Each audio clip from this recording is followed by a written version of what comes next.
ભગવાનની ઈચ્છામાં ઈચ્છા મિલાવી અને થોડી ઘણી કથાક્રમને આગળ વધારીએ. સોનામાં વાસ. કલયુગને એક રસ્તો મળી ગયો છે. કથાને ટૂંકમાં કહું તો રાજ ખજાનાની અંદર જરાસંધનો મુકુટ જોઈ અને બાપુ પરીક્ષિતને એમ થયું કે ખજાનાની અંદર મારા પૂર્વજો આટલું આટલું મૂકી ગયા છે ને હું એક આ સામાન્ય મુકુટ પહેરું.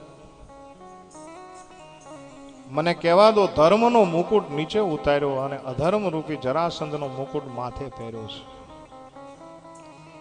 મતી ફરી છે.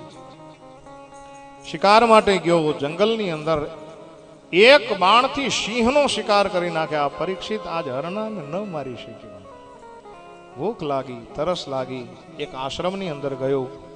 શમીક ઋષિનો આશ્રમ, ધ્યાન ધરીને બેઠા છે. અને રાજાને એવું લાગ્યું કે ઋષિ ઢોંગ કરે છે.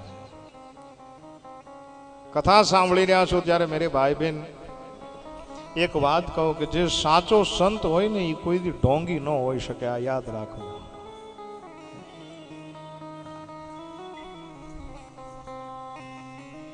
હા, અત્યારે કળયુગ છે, કપટ મુનિથી સાવધાન રહેવું.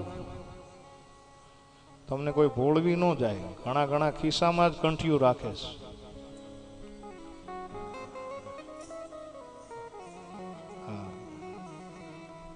એનાથી સાવચેત રહો. સત્ય સનાતન ધર્મ એવું કહે છે. સાધુ સમાજનો તો નિયમ એ છે કોઈની વાડીમાં પગ ન મુકાય. બાપુ, તમારું 100 વીઘાનું ખેતર હોય ને બાજુવાળો આવીને હળ માંડે ને આપણે માંડવા દઈએ. પણ અત્યારે તો કંઠી ઉપર કંઠી, એની માથે કંઠી, એની માથે કંઠી. કોને ખબર ક્યાં જાહે બધું. પણ સાચો સંત સમીક સમાધિમાં લીન છે.